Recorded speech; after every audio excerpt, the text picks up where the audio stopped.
Hello everyone, आप सभी लोगों का स्वागत है टीचिंग परीक्षा के आज के इस वीडियो में, जिसके अंदर में फ्रेंड्स हम लोग हमारा सामाजिक विज्ञान की एक जो विशेष श्रृंखला हम लोग चला रहे हैं उसको एक कदम और आगे बढ़ाएंगे। जितने भी लोग यहाँ पर में जुड़ चुके हैं फ्रेंड्स, उन सभी लोगों का बहुत बहुत स्वागत है। और जैसे कि मैं यहाँ पर मैं देख पा रहा हूँ फ्रेंड्स की 400 प्लस आप लोगों ने यहाँ पर में लाइक्स कर दिए हैं। हमारे सेशन स्टार्ट होने से पहले ही उन सभी लोगों का बहुत बहुत बहुत बहुत शुक्रिया। जितने भी लोग हैं जो इतना ज़्यादा प्यार देते हैं सेशन को। पिछले लेक्चर के अंदर में फ्रेंड्स इलेक्ट्रिसिटी कट होने के कारण जो है लेक्चर बीच में रह गया था, तो हम लोग जो है उसको वहां से शुरू करेंगे। और बट आज की जो टेस्ट रहेंगी आपकी, उसके अंदर में जो है आपको दोनों के ही क्वेश्चंस मिल जाएंगे। तो ये आप लोगों के लिए गुड न्यूज़ है कि आपकी रिवीजन बहुत अच्छी हो जाएगी। चलिए तो शुरू करते हैं हम लोग यहाँ पर में फ्रेंड्स हमारे पहले पॉइंट के साथ में, पहले क्वेश्चन के साथ में। तो देखिए यहाँ पर में जो क्वेश्चन हमारा कल रह गया था वहीं से हम लोग शुरू करते हैं इसको। देखिए अगर मैं बात करूं आप लोगों से फ्रेंड्स पहले क्वेश्चन की, तो इसके अंदर में बोला गया है सांख्य, योग, न्याय और मीमांसा। जो लोगों ने लास्ट तक कल का लेक्चर देखा होगा वो इस क्वेश्चन का आंसर करने में सक्षम हो गए होंगे। तो बताइए इस पर्टिकुलर क्वेश्चन का आंसर क्या होगा। जी सभी को गुड इवनिंग, मैं बहुत अच्छा हूँ, thank you very much. Saumit ji बहुत बहुत शुक्रिया आपका जी। कौन सा वाला प्रभात अंशु जी, आप कौन से वाले पीजीडी की बात करें, कौन सा स्टेट का बता दीजिएगा आप।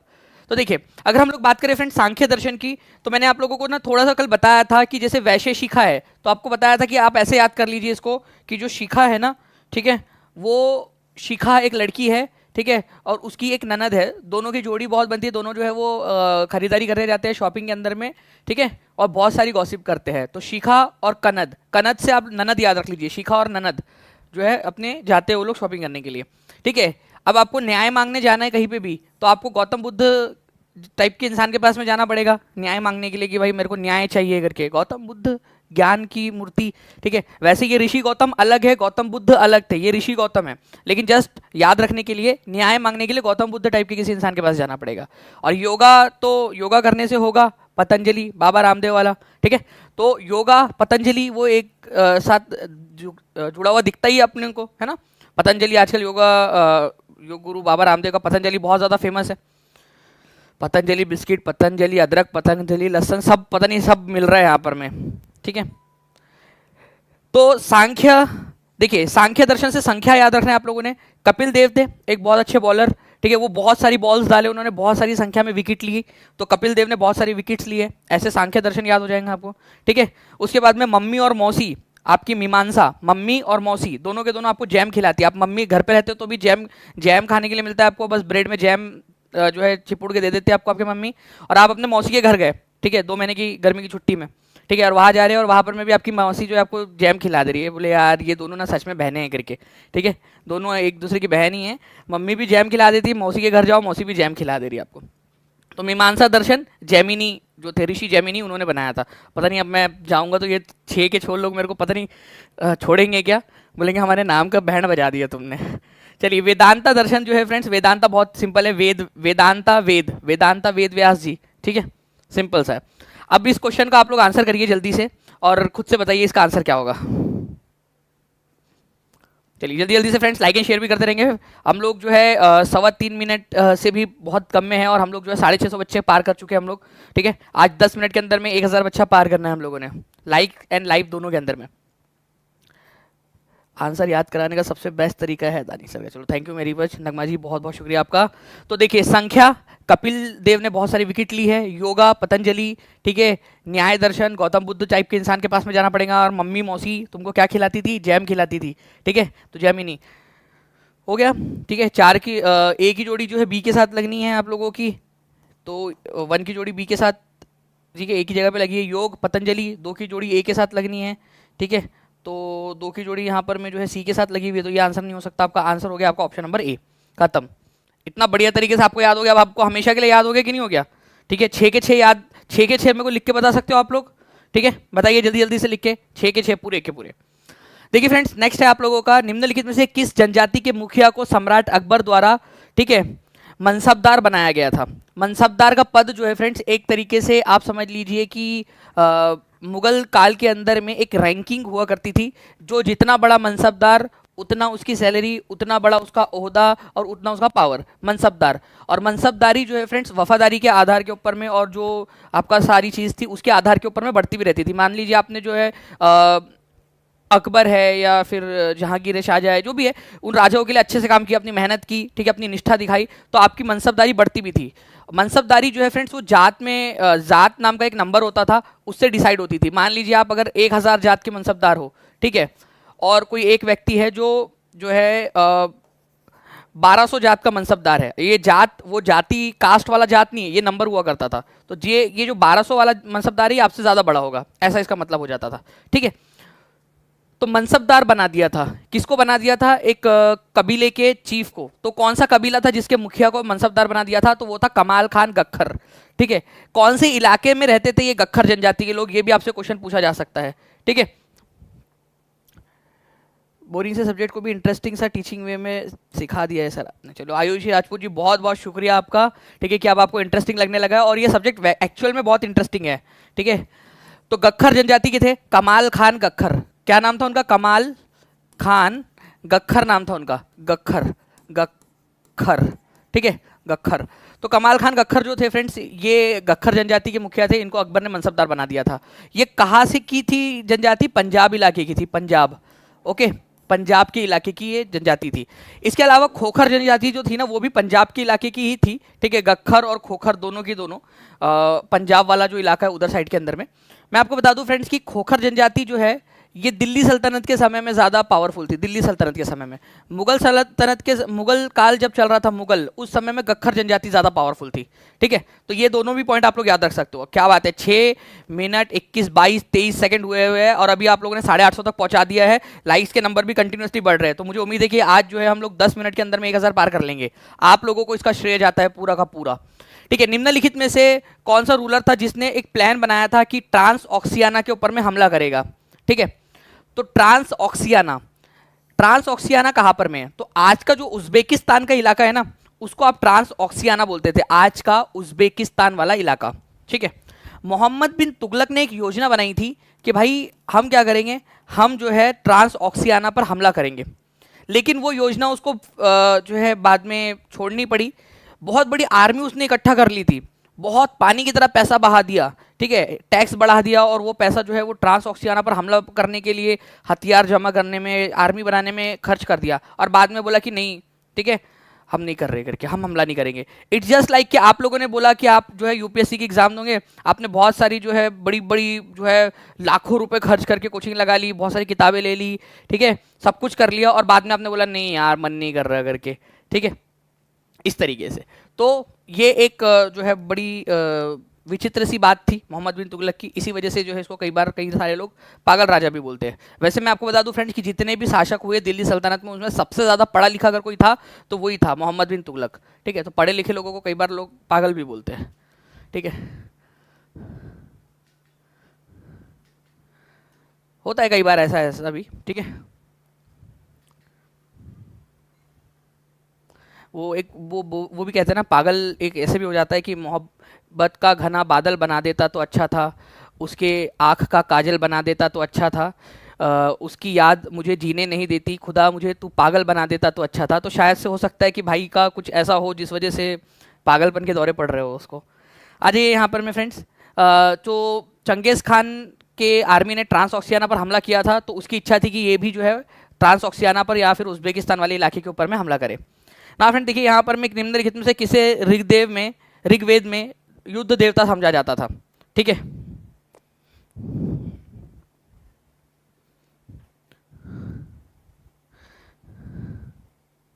बताइए इस पर्टिकुलर क्वेश्चन का आंसर क्या होगा?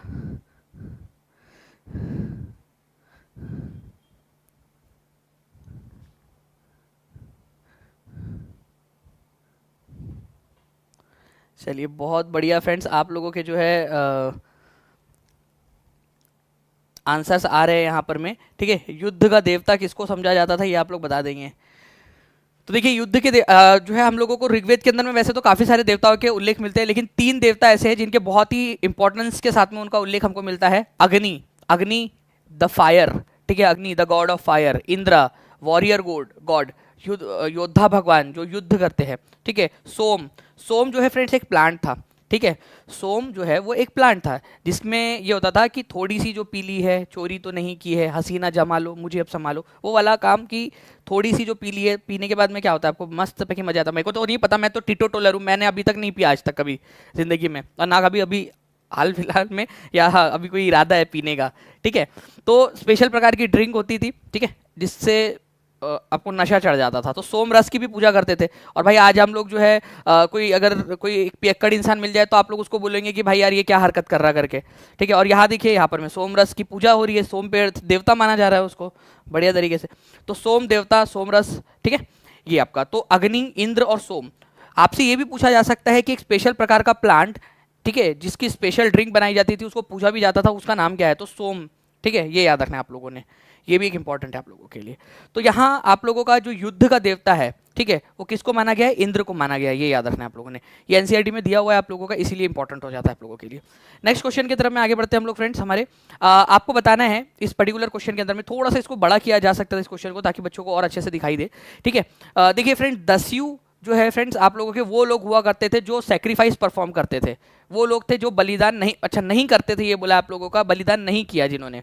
ठीक है, दस्यु वे लोग थे जो गैर आर्यन भाषा बोलते थे, गैर आर्यन भाषा बोलते थे। बड़ा कर दिया गया है टीम का, तो टीम के लिए भी एक बार यार धन्यवाद। ठीक है, एक लाइक तो यार टीम के लिए भी बनता है कि जो कंटिन्यूअसली आप लोगों के लिए पीछे से काम करते रहते हैं। तो दस्यु जो है ये कौन होते थे? तो दस्यु जो है फ्रेंड्स ये जो वैदिक लोग थे, जो आर्य कहलाते थे अपने आप को, उनके अपोनेंट। ऐसा माना जाता है कि जो आर्य लोग हैं वो सेंट्रल एशिया से भारत के तरफ में आए थे। तो भारत के जो मूल निवासी थे, ठीक है, उनको वो लोग दस्यु मानते थे, दास या दस्यु बोलते थे। बाद में जो है फ्रेंड दास या दस्यु जो शब्द है वो गुलाम का सिनोनिम बन गया। वो जो दास शब्द आया है ना गुलाम के लिए, जो वो यही से उत्पन्न हुआ है। वो आर्य लोग इनको दस्यु, भारतीय जो मूल के जो लोग भारत में रहते थे उनको दस्यु बोलते थे। ठीक है, उन लोगों को सेक्रीफाइस या यज्ञ वगैरह करने की अनुमति नहीं थी। वो आर्य लोगों का मानना था कि हम श्रेष्ठ हैं, हम बड़े हैं, और हम ही जो है सेक्रीफाइस वगैरह या जो बलिदान वगैरह वो सब कर सकते हैं, या हवन कोड यज्ञ वगैरह कर सकते हैं। तो दस्यु लोगों को बलिदान या यज्ञ करने का अधिकार नहीं था। ठीक है, दस्यु वे लोग थे जो गैर आर्यन भाषा बोलते थे। मतलब वो लोग थे जो लोग की आर्यन भाषा, मतलब कि आर्यन भाषा कौन सी थी? आर्यन लोगों की भाषा कौन सी थी? कौन सी हो सकती है? आप लोग चलो गैस करो। ठीक है, बताओ, आप लोग बताइए यहाँ पर में। पुष्पलता कुमारी जी बहुत बहुत शुक्रिया आपका। ठीक है, बताइए जल्दी से। और 1000 से ज्यादा बच्चे यहाँ पर में जुड़ चुके हैं फ्रेंड्स हमारे साथ में। आर्यन लोग संस्कृत भाषा बोलते थे, तो गैर संस्कृत भाषा बोलने वाले जो लोग थे यहाँ पर में जो इस इलाके में रहते थे, तो गैर आर्यन भाषा बोलते थे। ये बात बिल्कुल सही है, ठीक है आपकी। और ये एनसीईआरटी बेस्ड क्वेश्चन है आप लोगों का पूरा। तो बोथ 1 and 2 आर ट्रू। ठीक है, दोनों के दोनों सही है यहाँ पर में आपके। सही वाला अगर पूछा जाए आप लोगों से तो दोनों के दोनों सही है। तो आंसर इसका ऑप्शन नंबर सी हो जाएगा आपका। ठीक है, तो जो लोग जो है जिन्होंने जो है फ्रेंड्स वेदों की रचना की है वो अपने आप को क्या बोलते थे? आर्य कहलाते थे अपने आप को, आर्य। और जो उनके अपोनेंट थे, जो उनके विरोधी थे, उनको क्या बोलते थे? विरोधियों को दास या दस्यु कहते थे। बाद में जो है इनको गुलाम बना लिया गया, तो दास या दस्यु जो है वो उसी का गुलाम का सिनोनिम बन गया। ठीक है, दास या दस्यु जो लोग थे इन लोगों को सेक्रीफाइस करने की या बलिदान यज्ञ करने की अनुमति नहीं थी। और मोस्ट प्रोबेबली वो लोग जो है फ्रेंड डिफरेंट लैंग्वेज बोलते थे आर्य लोगों के अलावा, गैर आर्यन भाषा बोलते थे वो लोग। ठीक है, लेटर जो है फ्रेंड दास लोग जो थे, जिसका फेमेनाइन शब्द होता है दासी, दासी शब्द भी आप लोगों ने सुना होगा ना। ठीक है, दासी, अगर लड़का है तो दास बोलते हैं, लड़की है तो दासी। तो दास और दासी शब्द वहीं से आया है, उनका मतलब ही स्लेव बन गया, क्योंकि उनको गुलाम बना लिया गया, उनको कैप्चर कर लिया गया था युद्ध करके उनके ऊपर में। अब देखिए फ्रेंड्स, यहाँ पर मैं आप लोगों से बोला गया है महाजनपदों में मिलने वाले वलय कूप का उपयोग किस लिए होता था? वलय कूप महाजनपद काल में हमारे भारत के अंदर में आज से करीब 2500 साल पहले, ठीक है, यहाँ पर में कई सारे महाजनपद हुआ करते थे। ठीक है, एक महाजनपद नीचे में भी था आप लोगों का। ठीक है, तो इस तरीके से अलग अलग महाजनपद हुआ करते थे आपके। कितने महाजनपद थे भारत के अंदर में, ये भी आप बता दीजिए। ये भी क्वेश्चन बन सकता है आप लोगों से कि हमारे भारत के अंदर में कितने महाजनपदों की आप लोगों को जो है सूची मिलती है हमारे भारत के अंदर में। 16 महाजनपद, वेरी गुड, बहुत बढ़िया। और यूपी टेट में आया था वो क्वेश्चन 16 महाजनपद वाला। ठीक है, तो महाजनपद थी। अब देखिए मैं आप लोगों को इसका पूरा का पूरा समझाता हूँ, फिर आप लोग खुद से आंसर करना, क्योंकि ये टफ क्वेश्चन की कैटेगरी में रख सकते हैं, क्योंकि काफ़ी सारे लोग इसको पढ़ते नहीं है। मैं आपको बताता हूँ फ्रेंड्स कि काफ़ी सारे जो शहर थे, ठीक है, वो 2500 साल पहले डेवलप हुए। ठीक है, वो कैपिटल सिटीज़ थी महाजनपदों की। महाजनपद जब बने 2500 साल पहले तो कुछ शहरों का विकास हुआ, ठीक है, और ऐसे जो शहरों का विकास हुआ वो महाजनपदों की जनरली कैपिटल हुआ करती थी, उनकी राजधानियां हुआ करती थी महाजनपदों की। जैसे कि मगध महाजनपद था, उसकी राजधानी, ठीक है, राजगीर थी, बाद में पाटलिपुत्र बनी। तो ऐसे बड़े बड़े शहर, इन शहरों के अंदर में जो है फ्रेंड्स, आप लोगों को जब अपने खुदाई की तो आप लोगों को इस प्रकार के जो है ना जो है वो पॉट मिले हैं आप लोगों को, ठीक है। एक अरेंज किया गया था उनको, एक के ऊपर में एक, पंक्तियों में कई सारे बर्तन थे जिनको एक के ऊपर एक के ऊपर एक जो है वो रखा गया था, ठीक है। चीनी मिट्टी के छल्ले के रूप में जो है व्यवस्थित थे ये, एक के ऊपर एक बर्तन रखे गए थे इस प्रकार से। इनका काम क्या था, काफी लंबे समय तक इसके ऊपर में जो है फ्रेंड्स रिसर्च की गई। इसका नाम रखा गया था रिंग वेल करके, एक ऐसा कुआं, रिंग टाइप का वलय आकार का कुआं, समझ ही नहीं पा रहे थे। फिर बाद में जब रिसर्च की गई तो पता चला कि भाई इसको जो है वो टॉयलेट्स की तरह यूज़ किया जाता था सम केसेस के अंदर में, ठीक है। कुछ इलाके में ड्रेन्स की तरह, गार्बेज डंप की तरह, जिसमें कचरा डाल दो उसके अंदर में, ठीक है, इस तरीके से उसका इस्तेमाल किया जाता था। ओके, ये जो रिंग वेल्स है फ्रेंड्स, आप लोगों के जनरली जो इंडिविजुअल हाउसेस होते थे, घर होते थे, उनके अंदर में भी मिले। मतलब देखिए कितने एडवांस लोग हो गए थे वो 2500 साल पहले। ये लोग इस तरीके से जो है रिंग वेल बनाते थे ताकि जो भी मल है या फिर जो भी कचरा है, कूड़ा है, वो ज़मीन के नीचे चला जाए करके, वहाँ पर में चला जाए इस तरीके से। तो ये लोग टॉयलेट की तरह, ड्रेन्स की तरह, गार्बेज डंप की तरह इस्तेमाल करते थे इसका। गुसल खाने के तौर पर, नाली या कूड़ेदान के रूप में जो है इनका प्रयोग किया जाता होगा। ओके, चलिए अब हम लोग यहाँ पर में देख लेते हैं कि इसका आंसर क्या हो सकता है। आप लोग बताइए, चलो आप लोग बताओ, आप तो इतने समझदार बच्चे हो ना, आप लोग बताओ इसका आंसर क्या होगा। जल्दी जल्दी से फ्रेंड्स लाइक एंड शेयर करते रहेंगे, और जिन्होंने भी अब तक टीचिंग परीक्षा चैनल को सब्सक्राइब नहीं किया, चैनल को सब्सक्राइब करके बेल आइकन जरूर दबा दीजिएगा। झारखंड से पुष्पा जी का प्रणाम स्वीकार करें गुरुदेव जी। जी प्रणाम स्वीकार है पुष्पा जी, आपका बहुत बहुत स्वागत। चलिए, तो आंसर जो है फ्रेंड्स ऑप्शन नंबर सी हो जाएगा यहाँ पर में, कि गार्बेज डंप की तरह और ड्रेनेज, नाली के रूप में इसका इस्तेमाल होता था। कपड़े धोने के लिए थोड़ी इस्तेमाल करते थे इसका, कि कपड़े धोएंगे उसके अंदर में भिगो भिगो के, और सिंचाई मतलब होता है खेत में पानी डालना, उसके लिए भी थोड़ी इस्तेमाल होता था इसका। इसी वजह से मैं आपसे कह रहा हूँ कि अगर आप लोगों को थोड़ा बहुत भी पता होगा तो आप लोग इसका आंसर कर पाएंगे। तो वलय कूप क्या होता है आप लोगों का, रिंग वेल्स जो आपको पाए गए हैं, पहली बात तो कहाँ पाए गए हैं, महाजनपद के अंदर में, महाजनपद काल में, महाजनपद, ठीक है, काल के अंदर में पाए गए। आपको कहाँ पाए गए हैं, सिटीज के अंदर में, सिटीज में पाए गए हैं, ठीक है। सिटी वाला जो इलाका था, जो जनरली महाजनपदों की राजधानी होती थी, वहां पर में टॉयलेट्स, गार्बेज और ड्रेनेज के रूप में उसका इस्तेमाल किया जाता था, ठीक है, गार्बेज डंप और इसके रूप में इस्तेमाल किया जाता था, ठीक है। चलिए जी, निखत नाथ जी बोल रहे हैं कि आज की क्लास के लिए कॉल ही नहीं आया। कोई नहीं निखत जी, आप ऐसा कर लीजिए कि अलार्म लगा के रख लीजिए 5 बजे का, जैसे ही क्लास का समय हो जाए, ठीक है, आप जो आ जाया कीजिए वहाँ से एकदम फटाक से। नाउ फ्रेंड्स, अब देखिए ये वाला क्वेश्चन जो है ना आप लोगों के रिवीजन के लिए, जो भी बच्चे नए जुड़ रहे हैं उन लोगों के लिए भी बहुत इंपॉर्टेंट है, ठीक है। यहाँ पर मैं बोला गया है आप लोगों को कि भाई मैप के अंदर में जो अलग अलग कलर्स हम लोग इस्तेमाल करते हैं, तो इन मैप्स के अंदर में अलग अलग कलर्स का इस्तेमाल क्यों किया जाता है, ठीक है।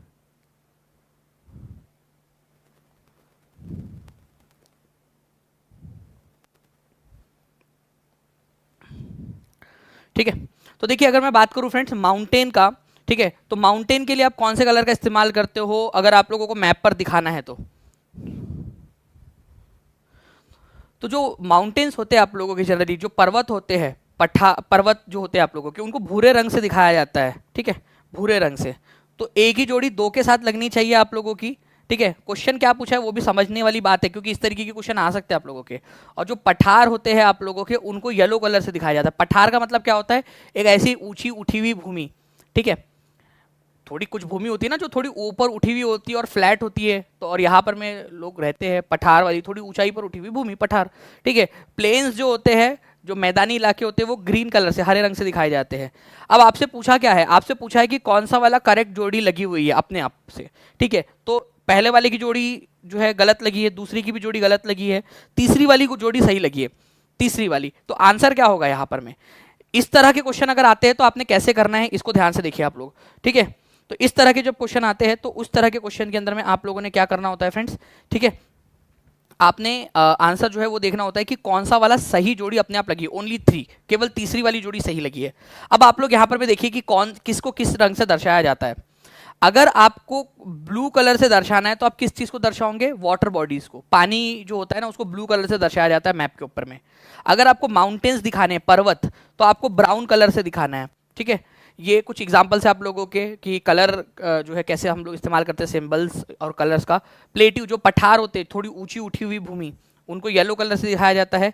प्लेन्स जो होते हैं मैदानी इलाके, उनको हरे रंग से दिखाया जाता है मैप के अंदर में। ये एनसीईआरटी का जिस्ट है फ्रेंड्स, एनसीईआरटी के अंदर में दिया हुआ है आपकी 6वीं कक्षा की पुस्तक के अंदर में, इसीलिए ये इंपॉर्टेंट हो जाता है आप लोगों के लिए। ओके चलिए नाउ फ्रेंड्स, अब देखिए यहाँ पर में जो लोग कम से कम 25 वर्षों से जंगल में रह रहे हैं उन्हें वन भूमि और उस पर उगाई गई चीजों पर अधिकार है। ये आपका 2016 के एग्जाम के अंदर में आया हुआ क्वेश्चन है, बताइए इसका आंसर क्या होगा। ये कौन से वाले अधिनियम के तहत किया गया था?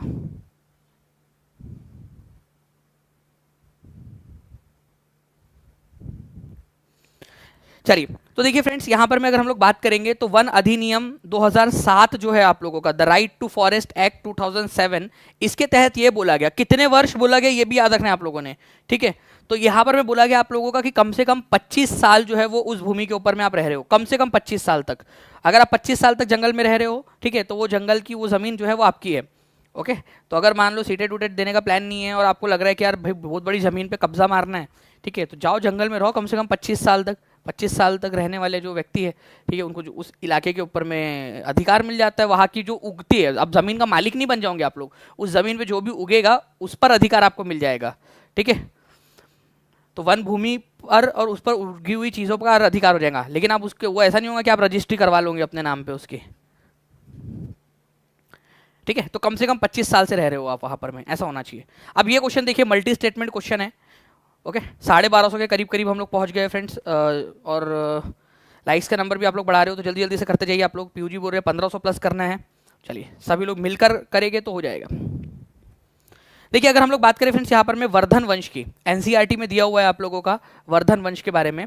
इन्होंने उत्तरी भारत के कुछ हिस्सों पर शासन किया, तो they rule parts of northern India, उत्तरी भारत, ठीक है, ये वाला जो इलाका था ना उत्तर भारत का, ये इलाका यहाँ पर में इन्होंने शासन किया है, ठीक है, ये याद रखना उत्तर भारत के अंदर में, ये बिल्कुल सही बात है। पहला वाला सही है कि वर्धन वंश जो था, ठीक है, इन्होंने उत्तर भारत के इलाके पर शासन किया।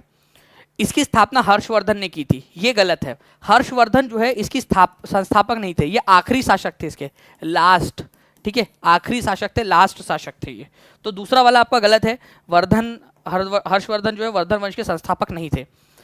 चीनी यात्री थे एक ह्वेनसांग, ठीक है, जिसको ह्वेनसांग भी बोलते हैं कई बार, ठीक है। तो ह्वेनसांग इन्हीं के शासनकाल के दौरान भारत आए थे, मतलब कि वर्धन वंश के समय में आए थे, बिल्कुल। तो ह्वेनसांग जो है फ्रेंड्स हर्षवर्धन का जब शासनकाल चल रहा था ना, उसी के समय काल के अंदर में भारत में आए थे, ठीक है। ह्वेनसांग इनको जो है यात्रियों का राजकुमार भी कहा जाता है, ह्वेनसांग को यात्रियों का राजकुमार। नालंदा यूनिवर्सिटी के अंदर में तुम्हारे भाई ने, ठीक है, स्टूडेंट के रूप में भी काम किया और टीचर के रूप में भी, ठीक है। इसके अलावा जो है फ्रेंड्स इन्होंने पूर्वोत्तर भारत की भी यात्रा की, उत्तर भारत के अंदर में वर्धन समय काल के अंदर में हर्षवर्धन के समय में यहाँ भारत में भी कई सारे जगह पे रहे वो, ठीक है। चलिए तो ये तीसरा वाला सही है आपका, तो आंसर क्या हो जाएगा 1 and 3, 1 and 3, ओनली 1 and 3, तो B is the correct answer. Okay तो जो है फ्रेंड्स पुष्यभूति वर्धन, ठीक है, ऐसा माना जाता है कि पुष्यभूति वर्धन जो है इसके संस्थापक थे। नॉर्दर्न इंडिया के अंदर में जो है 6वीं और 7वीं शताब्दी के अंदर में शासन किया है। हर्षवर्धन जो है इनके समय में शासन जो है वो पीक पर पहुंच गया था, लेकिन इनका कोई बेटा जो है वो जिंदा बचा नहीं था उस समय काल तक, उनके आखिरी तक, तो ये इसके बाद में वर्धन वंश खत्म हो गया। ह्वेनसांग जो है आपका, ये याद रखना, इन्हीं के समय में आए थे। हर्षवर्धन जो कि इस वर्धन वंश के सबसे प्रमुख शासक थे, उनके दरबार में एक दरबारी कवि हुआ करता था जिसका नाम क्या था, नाम क्या था इसका, बाण भट्ट। तो बाण भट्ट किसके दरबार में दरबारी कवि था, बाण भट्ट किसके दरबार में दरबारी कवि था, तो वो था हर्षवर्धन के, और उसने हर्षवर्धन की जीवनी भी लिखी, हर्षवर्धन की जीवनी, ठीक है, उसका नाम था हर्षचरिता। तो आपसे पूछा जा सकता है हर्षचरिता किसने लिखी, तो आप लोग लिखो हर्षचरिता के लेखक कौन है।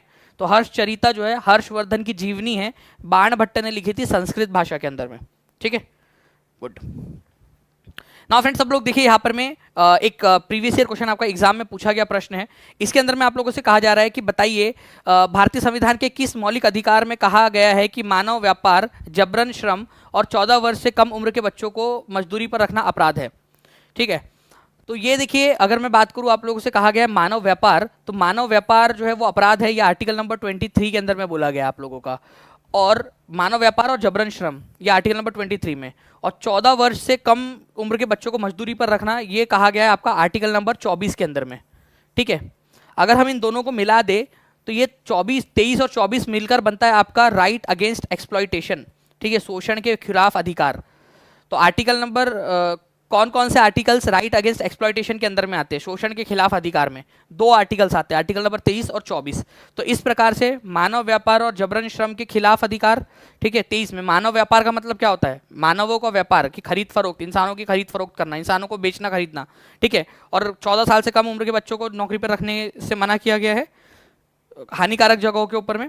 ठीक है, आर्टिकल नंबर 24 में ये दोनों मिला के राइट अगेंस्ट एक्सप्लॉयटेशन बनता है, और ये आप लोगों के सीटेट के अलावा भी आपकी जो एग्जाम्स होंगी उसमें भी काम आएगा आप लोगों को। ठीक है, चलिए, तो C is the correct answer.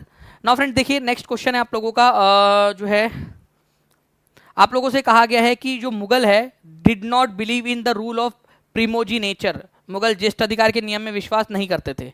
They followed the custom of coparcenary inheritance. ठीक है, उत्तराधिकार में वे सहदायदाद की प्रथा को अपनाते थे। अब देखिए यहाँ पर मैं ये क्वेश्चन जो है ना थोड़ा सा आप लोगों को समझना पड़ेगा। ठीक है, आसान भाषा में मैं समझाने की कोशिश करता हूँ आप लोगों को। पहली बात तो ज्येष्ठ अधिकार क्या होता है ये समझिए आप लोग। ज्येष्ठ अधिकार का मतलब होता है कि जो बड़ा बेटा है उसको जो है अधिकार दे दिए जाए। ठीक है, वो राजा बन जाए अपने आप। तो ज्येष्ठ अधिकार होता है ना कि बड़ा बेटा पिता की शासन को संभालेगा। तो मुगल लोग ज्येष्ठ अधिकार में नहीं मानते थे। ठीक है, ये बात बिल्कुल सही है कि मुगलों ने ज्येष्ठ अधिकार को नहीं माना। वो किस चीज़ को मानते थे? वो उत्तराधिकार में सहदायदाद को मानते थे कि भाई जो उत्तराधिकार का जो एक अधिकार है वो क्या होगा, वो सभी में बराबर से बटेगा। ठीक है, सहदायदाद जो इनहेरिटेंस है वो क्या होगा, आपका बाकी सारे जितने भी सन्स हैं उन सब के अंदर में बट जाएंगी, बराबर से डिवीजन हो जाएगा इनहेरिटेंस का सारे लड़कों के अंदर में। तो बिल्कुल सही बात है, दोनों के दोनों। तो सी और डी तो आंसर हो नहीं सकता। अब मुगल लोग ज्येष्ठाधिकार में नहीं मानते थे, क्यों? क्योंकि उन्होंने ज्येष्ठाधिकार के बदले में क्या किया, सहदायदाद को माना। तो सहदायदाद का दो ही चीजें हो सकती है, या तो ज्येष्ठाधिकार को मानो या तो फिर सारे बच्चों के अंदर में बराबर से बांट दो, दो ही प्रथाएं होती है। ठीक है, तो ज्येष्ठाधिकार को नहीं मानते थे वो लोग। क्यों नहीं मानते थे? क्योंकि उन्होंने सहदायदाद वाली प्रथा को अपनाया था। ओके, तो तैमूर के समय से वो प्रथा चली आ रही थी। तैमूर के जो ईरान इराक का जो सेंट्रल एशिया का इलाका था वहाँ पर में तैमूर करके एक राजा हुआ करता था। ठीक है, उसके समय से वो प्रथा चल रही थी, तो उन्होंने वो वाली प्रथा को अपना लिया था। ठीक है, तो ए एंड आर दोनों सही है, और आर जो है वो करेक्ट एक्सप्लेनेशन है ए का, कि भाई वो लोग कोपरसिनरी इनहेरिटेंस सहदायदाद को मानते थे, इसी वजह से वो लोग ज्येष्ठ अधिकार के नियम को विश्वास नहीं करते थे। ठीक है, तो आंसर आपका ऑप्शन नंबर ए हो जाएगा। Both A and R are true and R is the correct explanation of A. ठीक है, तो इसको ऐसे याद रखना था आप लोगों ने, ए इज द करेक्ट आंसर। ठीक है, तो मुगल जो है फ्रेंड्स उन्होंने प्रीमोजिनेचर मतलब ज्येष्ठ अधिकार में नहीं माना। सहदायदाद की तैमूर वंश की जो परंपरा थी उसी को उन्होंने अपना लिया था, जिसके अंदर में क्या होता था, सहदायदाद के अंदर में जो उत्तराधिकार का जो विभाजन है, मतलब कि कौन राजा बनेगा, वो समस्त पुत्रों में विभाजित हो जाता था। जो ज्यादा शक्तिशाली रहेगा वो राजा बन जाएगा। देखिए फ्रेंड्स, ऋग्वेद से रिलेटेड एक और क्वेश्चन आप लोगों का, जल्दी से बताइए आप सभी लोग। 1250 क्रॉस कर चुके हैं हम लोग, जल्दी जल्दी से लाइक एंड शेयर करते रहेंगे तो 1500 भी क्रॉस कर जाएंगे हम लोग। ठीक है, बीपीएससी की बैच लेना है। देखिए आप नीचे में एक नंबर चल रहा है 7611101101 9697888844। इस नंबर पे कॉल या व्हाट्सएप कर दीजिए, टीम आपकी मदद कर देंगी पूरा।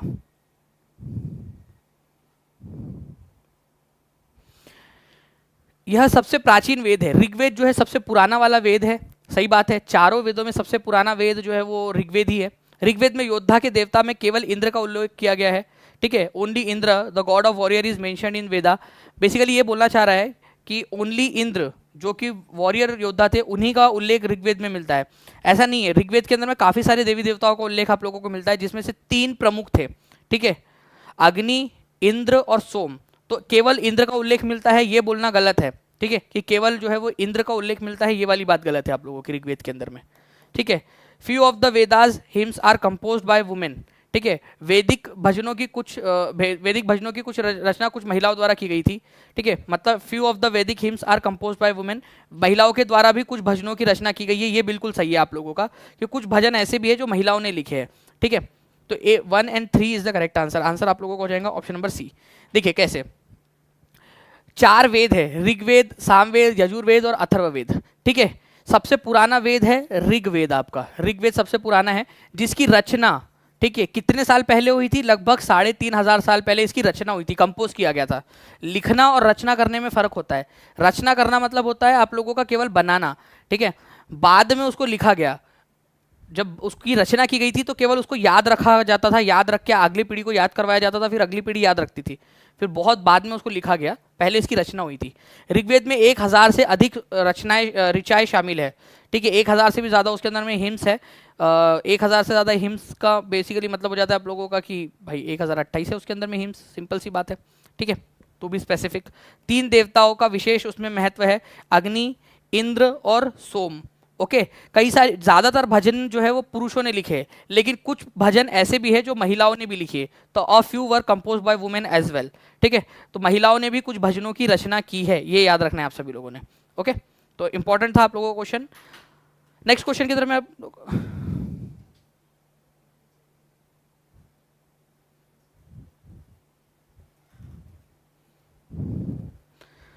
संस्कृत को ब्लैंक के रूप में जाने वाली भाषाओं के परिवार का हिस्सा माना जाता है, ठीक है, संस्कृत को ब्लैंक के रूप में जानी जाने वाली भाषाओं का हिस्सा, परिवार का हिस्सा माना जाता है। Indo Aryan, Indo Greek, Indo European, Indo Arabian, ठीक है।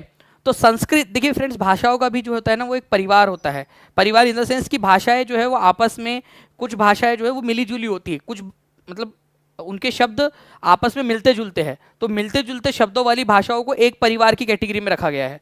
तो जो संस्कृत भाषा है वो इंडो यूरोपियन, ठीक है, हिंद यूरोपियन जो भाषा परिवार है उससे बिलोंग करती है। 62% लोगों ने इंडो आर्यन लगाया है, 62% लोगों ने, जो कि गलत है, गलत है। इंडो आर्यन नहीं, इंडो यूरोपियन होना चाहिए आपका आंसर, ठीक है, क्या होगा? इंडो यूरोपियन, ठीक है, तो answer is option number C. Okay, तो ये याद रखेंगे आप सभी लोग friends, Indo European, Indo European is the correct answer. अब आप लोग समझने की कोशिश कीजिए, इंडो यूरोपियन के अंदर में कौन कौन सी लैंग्वेजेस आती है आपकी। हमारे भारत की जो भाषाएं हैं और यूरोपियन जो भाषा है उनमें काफ़ी सारी सिमिलैरिटी आपको दिखती है। जैसे कि संस्कृत के अंदर में जो मातृ शब्द है, ठीक है, और हिंदी का जो माँ शब्द है और इंग्लिश का जो मदर शब्द है, ठीक है, वो एक जैसे ही नहीं दिखते आप लोगों को, ठीक है। और जर्मन भाषा के अंदर में मैटर जो बोलते हैं आपका, वो मातृ शब्द जैसा, माँ, मदर, ये शब्द जैसे ही है आप लोगों के, एक जैसे मिलते जुलते शब्द है उसमें। तो ऐसे भाषा है जिनमें कॉमन शब्द होते हैं, कॉमन ओरिजिन के शब्द होते हैं, ठीक है, उनको एक भाषा में रखा जाता है। ओके, तो भारतीय भाषाएं जैसे असमी, गुजराती, हिंदी, कश्मीरी, सिंधी, ठीक है, यूरोप की कई सारी भाषाएं, English, French, German, Greek, Italian, ये सब क्या है आप लोगों की फ्रेंड्स, एक जैसे शब्दों को कैरी करने वाली भाषा है, इसीलिए इनको एक ही परिवार में रखा गया है, इंडो यूरोपियन भाषा परिवार। कौन सा परिवार है? इंडो यूरोपियन, इंडो आर्यन नहीं है जैसे कि लोगों ने लगाया था यहाँ पर में आंसर, इंडो यूरोपियन है वो, ठीक है। तो एक एक क्वेश्चन बहुत इंपॉर्टेंट है आप लोगों का, तो प्लीज इस बार जो है सही से आंसर लगाना है आप लोगों ने। तो संस्कृत जो है वो इंडो यूरोपियन भाषा परिवार का हिस्सा है आपका।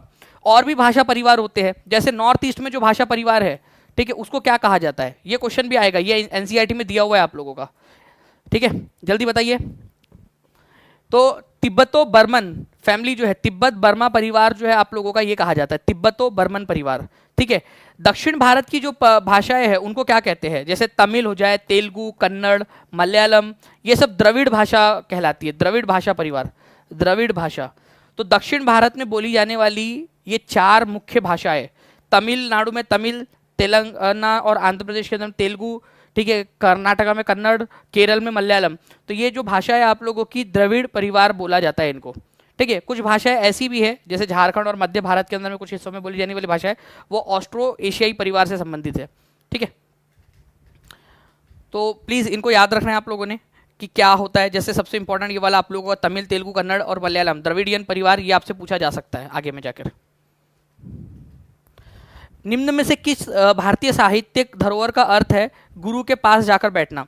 इनमें से कौन सा वाला जो है शब्द है जिसका मतलब ही होता है गुरु के समीप जाकर बैठना? ठीक है, सिट नियर गॉड, गुरु। 1000 से ज़्यादा जो है फ्रेंड्स लाइक्स आप लोगों ने कर दिए, 1300 से ज़्यादा बच्चे देख रहे हैं, 1000 प्लस लाइक्स कर दिए, बहुत बहुत शुक्रिया इन सभी 1000 से ज़्यादा बच्चों का जिन्होंने अपना योगदान दिया, उन सभी लोगों को समर्पित ये सेशन। तो अप्रोचिंग एंड सिटिंग नियर, ठीक है, ये होता है आप लोगों का उपनिषद। उपनिषद जो है इसका मतलब ही होता है गुरु के पास में बैठकर जो ज्ञान अर्जित हुआ है वो, ये गुरु जी बैठे हुए हैं, ठीक है। और यहाँ पर में उनके शिष्य बैठे हुए, गुरुजी और शिष्य बैठकर जो है जो भी ज्ञान का आदान प्रदान कर रहे हैं वो आपका उपनिषद के अंदर में संकलित किया गया है, ठीक है। तो मान लीजिए आप लोग उधर में बैठे हुए मस्त पैकी बैठे हुए हो ना, कि खड़े हो आप लोग, बैठे हुए हो, ठीक है। और मैं यहाँ पर मैं बैठा हुआ हूँ मस्त पैकी, और हम दोनों जो है बैठकर आपस में जो है बातें कर रहे हैं, ज्ञान भरी बातें कर रहे हैं, और उसको कोई ना कोई नोट डाउन कर रहा है, उसको पूरा का पूरा ज्ञान जो अर्जित हो रहा है पूरा, उसको उपनिषद में संकलित किया गया है, ठीक है। तो उपनिषद में गुरु और शिष्य के बीच के वार्ता और उनसे उपजा ज्ञान ही आपको उपनिषद के अंदर में मिलेगा, ठीक है। हमारे भारत के अंदर में एक ब्राह्मो समाज हुआ था, ठीक है। किसने की थी ब्राह्मो समाज की स्थापना, कोई बता सकता है? ब्राह्मो समाज की स्थापना, ठीक है, बंगाल के अंदर में राजा राममोहन रॉय ने की थी। और ब्राह्मो समाज के जो लोग थे वो वेदों से ज़्यादा उपनिषद को मानते थे। उनका मानना था कि उपनिषद में जो ज्ञान है वही सच्चा ज्ञान है। तो कई बार एक क्वेश्चन आता है कि ब्राह्मो समाज के जो लोग थे वो कौन सी वाले जो है भारत की एक धरोहर थी या कल्चरल हेरिटेज है हमारे भारत का, उसको मानते थे, या लिटरेरी हेरिटेज को मानते थे, साहित्यिक धरोहर, तो वो था आप लोगों का उपनिषद। उपनिषद में ज़्यादा विश्वास करते थे वो, उनका मानना था उपनिषद में सच्चा ज्ञान है। चोल काल के दौरान कदमाई क्या था? कदमाई एक शब्द है फ्रेंड्स जो एनसीईआरटी में दिया हुआ है, आपको बताना है ये इसका मतलब क्या होता था, कौन क्या चीज़ था ये। इसका मतलब क्या फोर्स्ड लेबर होता था, बंधुआ मजदूरी या जबरन मजदूरी, या इसका मतलब होता था भू राजस्व, मतलब ज़मीन के ऊपर में जो टैक्स लगता है वो, या फिर आप लोगों का सड़क के ऊपर में लगने वाला टैक्स, या फिर उत्तराधिकार पर उपकर, मतलब कि मान लीजिए आप अपने बेटे को, आप ये राजू है, ठीक है, अब राजू के मृत्यु के बाद में उसका बेटा काजू जो है वो संपत्ति का मालिक बन गया, तो उत्तराधिकार उसको मिल गया, सक्सेशन, ठीक है। तो इसको जो है उसकी संपत्ति का कुछ हिस्सा टैक्स के रूप में देना पड़ेगा, उसको जो है वो सक्सेशन सेस बोलते हैं, ठीक है। हमारे भारत में तो नहीं है ऐसा कुछ भी, लेकिन चोल काल के समय में जो है फ्रेंड्स आप लोगों को बता दूं 400 से ज़्यादा प्रकार के टैक्स का डिफरेंस हम लोगों को उल्लेख मिलता है। 400 से भी ज़्यादा प्रकार के टैक्सेस थे चोल काल के समय में, ठीक है। उनमें से दो बहुत बार नाम आता है जिनका, वो है वेट्टी, एक है वेट्टी। वेट्टी मतलब होता है एक ऐसा टैक्स जो जबरन मजदूरी के रूप में लिया जाता था। जो मजदूर होते थे उन लोगों को काम करवाया जाता था, क्योंकि उनके पास पैसे वगैरह होते नहीं थे, तो उनसे काम करवाया जाता था महल के अंदर में, या जो भी इंफ्रास्ट्रक्चर बनाना है उसके लिए काम करवाया जाता था। फोर्स्ड लेबर के रूप में वो टैक्स लेते थे, जबरन मजदूरी के रूप में। जो किसान होते थे उनसे कैसा टैक्स लेंगे, तो उनसे लैंड रेवेन्यू लिया जाता था, ज़मीन के ऊपर में जो भी वो उगाते थे उस पर टैक्स, तो उसको बोलते थे कदमाई, ठीक है। वेट्टी मतलब होता था फोर्स्ड लेबर, और कदमाई होता था लैंड रेवेन्यू, ओके, ज़मीन के ऊपर में भू राजस्व। तो इस तरीके से जो है फ्रेंड्स टैक्स लिया जाता था। काफ़ी सारे और भी टैक्स थे, लेकिन ये दो टैक्स सबसे ज़्यादा नाम आपको मिलते हैं, ओके। तो एज पर एनसीईआरटी 400 से भी ज़्यादा प्रकार के टैक्सेस का उल्लेख वहाँ पर में मिलता है। वेट्टी और कदमाई सबसे ज़्यादा इंपॉर्टेंट रूप से ज़्यादा बार आपको मिलते हैं इनका उल्लेख। वेट्टी फोर्स्ड लेबर और कदमाई लैंड रेवेन्यू, दोनों के दोनों याद रख लिया आप लोग, ओके। चलिए, तो ये आप लोग देख सकते हो, ये पूरा आप लोगों का एनसीईआरटी के अंदर में मेंशन्ड है। अब देखिए फ्रेंड्स, इस क्वेश्चन का आंसर हर कोई बच्चा करेगा, बहुत ही इंपॉर्टेंट है, ठीक है। बताइए, ये एग्जाम में आया हुआ क्वेश्चन है आपका, बताना है इसका आंसर क्या है।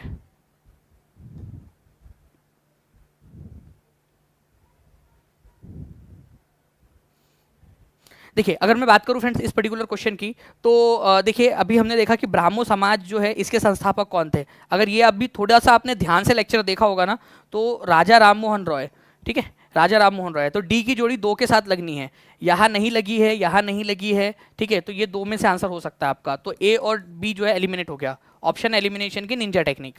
उसके बाद में अगर मैं बात करूँ आप लोगों से फ्रेंड्स आर्य समाज की, तो आर्य समाज के संस्थापक है स्वामी दयानंद सरस्वती, ठीक है, स्वामी दयानंद सरस्वती। तो सी की जोड़ी 4 के साथ लगनी है, ठीक है। तो सी की जोड़ी यहाँ 4 के साथ में नहीं लगी है, तो ये ऑप्शन भी एलिमिनेट हो गया।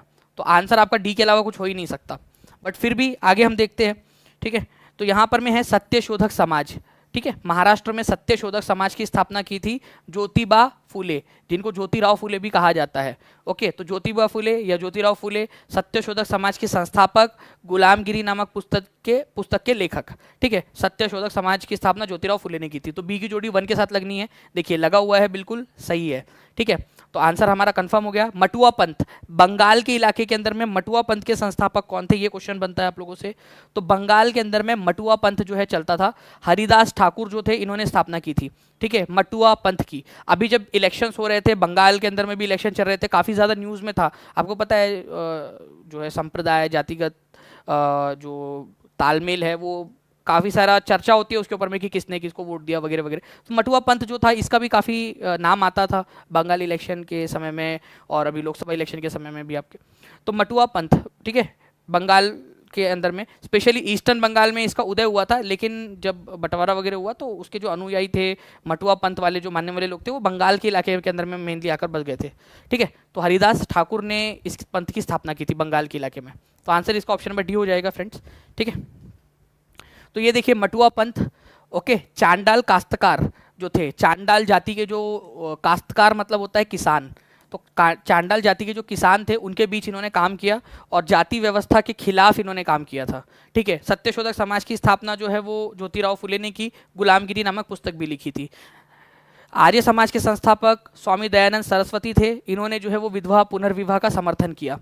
ब्राह्मो समाज के संस्थापक थे राजा राममोहन रॉय, ये वेस्टर्न एजुकेशन को बढ़ावा देना चाहते थे क्योंकि उनका मानना था कि उसमें बहुत सारी चीज़ें नई नई आई है। बाकी ये बहुत सारी भाषाएं जानते थे, भारतीय भाषाएं और यूरोपीय भाषाएं, संस्कृत, पर्शियन, ठीक है, स्पेनिश, जर्मन, ये सारी बहुत सारी भाषाएं थी जो इनको आती थी, ओके। और गुरु घासीदास जी, ये भी एक इंपॉर्टेंट पॉइंट है आप लोगों का याद रखना है फ्रेंड्स। गुरु घासीदास जी जो है इन्होंने जो लेदर वर्कर है, ठीक है,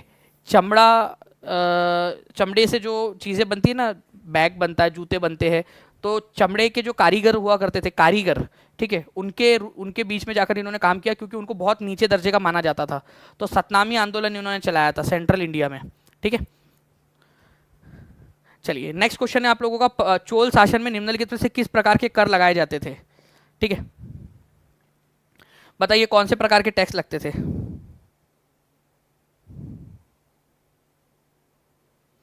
बताइए इस पर्टिकुलर क्वेश्चन का आंसर क्या होगा। 1150 प्लस लाइक्स आप लोगों ने कर दिए फ्रेंड्स। ऐसे ही जल्दी जल्दी से सेशन को लाइक एंड शेयर करते रहेंगे और जिन्होंने भी अब तक चैनल को सब्सक्राइब नहीं किया है, टीचिंग परीक्षा चैनल को सब्सक्राइब करके बेल आइकन जरूर दबा देना है आप लोगों ने। देखिए अगर हम लोग बात करें फ्रेंड चोल शासन की, तो वेट्टी नामक जो है टैक्स लगाया जाता था जो जबरन मजदूरी के रूप में लिया जाता था आपसे। जो भी मजदूर वर्ग होता था उनसे मजदूरी करवाई जाती थी टैक्स के रूप में कि भाई दरवाजा ठक ठक कर रहा है बाथरूम का राजा के, तो थोड़ा सा वो उसको कारपेंटर को बुला के बोले ठीक कर दे, तेरा यही टैक्स है। कदमाई जो है वो भू राजस्व टैक्स हुआ करता था, जो जमीन के ऊपर में जो किसान होते थे उनकी उपज पर लिया जाता था। और परिवार की संपत्ति के उत्तराधिकार पर भी टैक्स लेता था। वो राजू का एग्जांपल दिया था ना मैंने, राजू मर गया, काजू को संपत्ति मिली, तो जो राजू से काजू को संपत्ति ट्रांसफर हुई उसका कुछ हिस्सा टैक्स के रूप में देना पड़ता था। तो उपरोक्त में से सभी, तो ऑल ऑफ दी अबव, ये सभी प्रकार के टैक्स थे। 400 से ज़्यादा प्रकार के टैक्स हुआ करते थे, ठीक है। मोर देन 400 टर्म्स मिली आप लोगों को डिफरेंट काइंड ऑफ टैक्सेस के लिए, ठीक है। निम्नलिखित में से कौन सा अनुच्छेद हिरासत निरोधक कानून के अंतर्गत गिरफ्तार या हिरासत में लिए गए व्यक्ति को सुरक्षा प्रदान करता है। अब मान लीजिए कि आपको कल आके पुलिस उठाकर लेकर चले जाए, ठीक है, तो आप लोगों के पास कुछ अधिकार होने चाहिए कि नहीं होने चाहिए कि आप लोगों को ऐसे ही छोड़ दे हम। कुछ अधिकार तो आपके पास में होने चाहिए ना कि भाई पुलिस आपके साथ मारपीट ना करे। अब जो मूवीज़ में दिखाया जाता है वो सब बकवास बात है, वैसे नहीं होता कुछ भी कि पुलिस जो है ज़बरदस्ती आपके साथ मारपीट कर रही है, ये कर रही वो कर रही, नहीं कर सकती पुलिस। उसको गिरफ्तार या हिरासत में लिए गए व्यक्ति को सुरक्षा प्रदान करती है कि उसके साथ में कोई भी गलत चीज़ ना हो। उसको जो है ये अधिकार देता है कि भाई जो है वो अपने वकील से जो है वो कांटेक्ट कर सके, मतलब अपने वकील के द्वारा अपने वकील से बात कर सके, अपने वकील से मिल सके, अपने वकील से अकेले में जो है चर्चा कर सके, जो वकील उसको सलाह देना चाहे अकेले में अगर कुछ तो, ठीक है, तो वकील से चर्चा कर सके। ये सब अधिकार आपको आर्टिकल नंबर 22 में दिए गए हैं, ठीक है। तो गिरफ्तार या हिरासत के दौरान आपकी सुरक्षा का ध्यान रखना, इसके अलावा जो है to be defended by a lawyer, एक वकील के जरिए अपना बचाव करने का अधिकार, ये फंडामेंटल राइट है आपका, ये कोई नहीं ले सकता आपसे, ठीक है। आपको अपना बचाव वकील के द्वारा करने का पूरा अधिकार है। अगर पुलिस उठाकर लेकर जाए तो बोलना भाई आर्टिकल नंबर 22 का अधिकार है, ठीक है, दानिश सर ने सिखाया था। फिर पुलिस वाले बोलेंगे कहाँ है दानिश सर बताओ करके, ठीक है, बता देना, कोई बात नहीं, देखा जाएगा, ठीक है, लेकिन है अपने पास अधिकार ये। चलिए तो आप लोगों को ये याद रखना है फ्रेंड्स, आर्टिकल नंबर 22 आप लोगों को सुरक्षा देता है गिरफ्तार या हिरासत के दौरान भी। इसके अलावा आप लोगों को to be defended by a lawyer, lawyer से बात करना, लॉयर रखने का अधिकार है आपके पास में। कोई पुलिस आपको जो है यहाँ मना नहीं कर सकती कि भाई आपको हम नहीं दे रहे वकील से बात करना। आपको जैसे पुलिस उठाकर लेकर जाए और बोले कि बताओ, ठीक है, गांधी जी की हत्या तुमने ही की थी, ठीक है, सब वो करो, मान लो, आप बोलोगे नहीं मैंने नहीं की थी, मैं तो हुआ ही नहीं था उस समय, पता नहीं, तुम करो, तो आप बोल सकते हो कि ठीक है, मेरे को पहले मेरे वकील से बात कराओ, मेरे को मेरे वकील से बात करनी है, मैं उसके बाद ही कुछ बोलूंगा, ठीक है। तो पुलिस आपको मना नहीं कर सकती, आपके ऊपर फोर्स नहीं कर सकती। आप वहाँ बोल सकते हो कि मुझे मेरे लॉयर से बात करनी है, ठीक है। अब लेकिन यहाँ पर में दिक्कत ये है कि ऐसे कितने लोग हैं आप लोगों के पास में जिसके पास में रेडीमेड लॉयर अवेलेबल है, ठीक है, कि भाई आपको फ़ोन घुमाएंगे। आप लोग, अपन साधारण लोग ऐसे होते हैं जिनको पहले लॉयर वगैरह जो है जब ज़रूरत पड़ती तभी लॉयर ढूंढते कौन लॉयर है करके, और बड़े बड़े लोग रहते हैं जिनके पास में पहले से लॉयर रहता है कि भाई हाँ उसको फ़ोन घुमा दिया जाए। लॉयर ही नहीं होता कई सारे लोगों के पास में, ठीक है, तो फ़ोन किसको लगाएंगे जब मुसीबत आती है, उस समय तो लॉयर ढूंढते हैं अपन, ठीक है। बट क्या करें, अब वो फीस ही इतनी होती है लॉयर लोगों की जी। अगर आपके दोस्त वगैरह है, जैसे यहाँ पर मैं क्रिकेटर ऑफ अंडमान, अरे वाह, अंडमान निकोबार से देख रहे हो आप, चलिए, तो आ, आपका अगर दोस्त है तो आप उसको फ़ोन लगा सकते हो, चलिए। इसके अलावा जो है फ्रेंड्स, मान लीजिए कि अगर आप बहुत गरीब हो, ठीक है, मालिक हमारे पास तो पैसा ही नहीं है, हम कैसे लाएंगे वकील, ठीक है, तो जब आपको कोर्ट में प्रस्तुत किया जाएगा तो आप जो है कोर्ट में बोल सकते हो कि आर्टिकल नंबर 39A के तहत, ठीक है, एक अधिकार आप लोगों के पास में है, एक स्टेट के ऊपर में कर्तव्य डाला गया है कि अगर कोई व्यक्ति किसी भी कारण से, पुअर्टी हो या डिसेबिलिटी हो, किसी भी कारण से जो है वो वकील अवेलेबल नहीं करवा पा रहा है, तो किसकी ड्यूटी है वकील अवेलेबल करवा के देने की? राज्य की, ठीक है, सरकार की जिम्मेदारी है कि उसको वकील उपलब्ध करा के दे, ठीक है, वकील उपलब्ध करवा कर दे, ये किसकी? सरकार की जिम्मेदारी है, ये याद रखना है आप लोगों ने, ओके। चलिए, तो सरकार की जिम्मेदारी वाला आर्टिकल कौन सा है? आर्टिकल नंबर 39A, ये भी आता है एग्जाम के अंदर में, ये याद रखना आप लोग, आर्टिकल नंबर 39A, सरकार की जिम्मेदारी आपको वकील उपलब्ध करा के दे। खेती की शुरुआती दिनों में चावल निम्नलिखित में से किस स्थल पर उगाया जाता था जिसके पुरातात्विक साक्ष्य मिले हैं? जब जब चावल खाओ तब तक जो है वो चावल को बोलना है आप लोगों ने, ठीक है, कि भाई तेरे को पता है कहाँ उगाया गया था? आज ही अभी चलिए, मेरे को मतलब कोइंसिडेंटली चावल जो है ना, टिफिन जो है ऑफिस के अंदर में ही, ठीक है, यहाँ पर मैं रखा हुआ चावल, खा नहीं पाया पूरा वैसे, ठीक है, तो ये चावल है, तो मैं चावल को बोलूँगा चावल। तुझे पता है सबसे पहले जब तेरे को इंसानों ने उगाया था ना, पता है कहाँ उगाया था तुझे? आज तो तेरे जो पूर्वज थे वो कहाँ उगाए जाते थे पता है तुझे? मैं बताता हूँ तेरे को, ठीक है, बच्चे लोगों को क्या है, तुझे सिखाता हूँ मैं। देखो यहाँ पर मैप के जरिए दिखाता हूँ तुझे, ठीक है, मैप मैप कोई बात नहीं। देखिए यहाँ पर मैं, मान लो ये हमारा भारत है, ठीक है, ये यहाँ पर मैं मेहरगढ़ का इलाका है, ओके, तो यहाँ पर में दो पहाड़ी क्षेत्र है, ठीक है, वहाँ पर में वो उगते थे तुम, तो वो दो पहाड़ी क्षेत्र कौन से जिसके बीच में तुमको उगाया जाता था? तो सुलेमान और किरथर की पहाड़ियाँ। तो सुलेमान, ठीक है, सुलेमान और किरथर, ठीक है, किरथर की जो पहाड़ियाँ हुआ करती थी इधर में, आज के बलूचिस्तान वाले इलाके में पड़ती है, ये पाकिस्तान वाला इलाका, ठीक है, वहाँ पर में उगाया जाता था उसको, ये याद रखना है आप सभी लोगों ने। चलिए, मैप भी आ गया आप लोगों का, तो ये देखिए आप लोग, ये मैप है, ठीक है, तो सुलेमान और किरथर की पहाड़ियाँ हुआ करती थी यहाँ पर में इसको उगाया जाता था, सुलेमान और किरथर की पहाड़ियों के बीच में, ठीक है। तो आंसर क्या होगा आप लोग खुद से देख लीजिए, यहाँ पर में बताइए इस पर्टिकुलर क्वेश्चन का आंसर क्या होगा सभी लोग? बहुत ही इंपॉर्टेंट है, 1200 से ज़्यादा लाइक्स आप लोगों ने कर दिए फ्रेंड्स, ऐसे ही करते रहिए सभी लोग, जल्दी जल्दी से लाइक एंड शेयर, और चैनल को सब्सक्राइब कर लेंगे। नीचे में आप, अच्छा, आप लोगों की जो है फ्रेंड्स, मैं आपको बताना चाहूँगा कि आप लोगों का जो है जो OMR शीट्स है और ये सारी की सारी जो चीज़ें हैं वो बिल्कुल तैयार हो चुकी है, ठीक है, और आप लोगों के लिए जो भी हमने भेजना है, ठीक है, वो भी एकदम तैयार है, बस आप लोगों तक पहुंचने की देर है, ठीक है, वो भी मैं आपको दिखा दूं यहाँ पर, मैं जस्ट अ सेकेंड,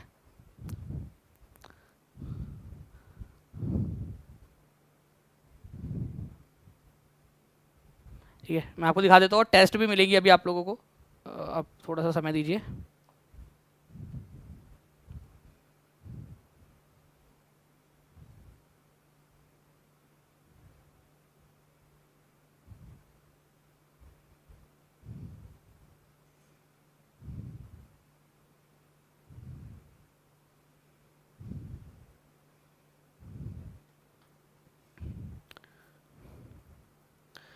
ठीक है, तो मैं अगर आप लोगों को दिखाऊं फ्रेंड्स यहाँ पर मैं तो आप लोगों के लिए जो है पूरा का पूरा जो अरेंजमेंट है, ठीक है, वो आप लोगों का लगभग कंप्लीट हो रहा है, ठीक है। और आप लोगों तक आप लोगों का जो सक्सेस किट है वो भी मिल जाएंगी। तो सक्सेस किट के लिए जितने भी बच्चे हैं, ठीक है, तो आप देख सकते हो ये टीचिंग परीक्षा का जो है बाकायदा पूरा आप लोगों के लिए इस तरीके से जो है OMR शीट आप लोगों के लिए बनाई गई है। OMR शीट के अंदर में आप लोगों को QR कोड भी दिए गए हैं। आप देख सकते हो QR कोड है आप लोगों का इसके अंदर में, ये आप देख पा रहे हो QR कोड आप लोगों का यहाँ पर में। तो QR कोड के जरिए जो है आप लोग स्कैन करके जो है वो टेस्ट दे सकते हो। और बाकायदा आप लोगों की जैसी एक्चुअल एग्जाम की किट होती है, जैसे एग्जाम की OMR शीट्स होती है, बिल्कुल वैसी OMR शीट है, ठीक है। आप लोगों के लिए कुछ बुकलेट्स वगैरह जो है वो भी आपको भेजे जा रहे हैं। तो जितने भी बच्चे हैं, ठीक है, सभी लोग जो सक्सेस किट है उसके लिए जो फॉर्म भर देंगे, जो भी आपके साथी है जो सीटेट की तैयारी कर रहे हैं उन लोगों को भी बताइए कि टीचिंग परीक्षा के ऊपर में ये उपलब्ध है। तो टीचिंग परीक्षा का वो फॉर्म भेज दीजिएगा या वो वीडियो शेयर कर दीजिए उनके साथ में, कैसे भरना है उनको भी पता चल जाएगा, ठीक है। तो आप लोगों का इंतज़ार लगभग खत्म हो गया है, ठीक है, और वो आप लोगों तक बहुत जल्द पहुंच जाएगा आप लोगों के पास में, जितने भी लोगों ने वो भरा हुआ है सही से। ओके, तो अपने साथियों के साथ में शेयर जरूर कीजिए फ्रेंड्स। टीचिंग परीक्षा के को अगर आपको कोई गुरु दक्षिणा आप दे सकते हो तो यही चीज़ कर सकते हो कि जो 1300 बच्चे पूरे यहाँ देख रहे हैं, हर एक बच्चा एक एक व्यक्ति को ज़रूर शेयर करेगा, ठीक है, सेशन, ताकि यार एक मजबूत जो है यहाँ पर में एक पूरी एक टीम बन सके, आप लोगों की, हमारी एक परिवार बन सके। चलिए, तो मैं आप लोगों के साथ में जो है फ्रेंड्स जितने भी परीक्षार्थी हैं, हमारे टीचिंग परीक्षा के परीक्षार्थी सभी लोग जो है तैयार हो जाइए। सेशन को लाइक आप लोगों ने कर दिया होगा, ऐसे मैं उम्मीद करता हूँ आप सभी लोगों से। तो जल्दी से आप लोगों के लिए यहाँ पर मैं एक लिंक डाली गई है टेस्ट की, उसको आप लोग देख सकते हो, आप लोगों के लिए डाल दिया गया है। वो टेस्ट की लिंक पर क्लिक करके आप टेस्ट दे सकते हो, और स्कोर कितना आया वो भी मुझे बता देना आप लोग कमेंट करके कि आपका स्कोर कितना आया है। ओके, चलो, thank you very much friends, take care and bye, God bless you all, thank you very much, bye, thank you.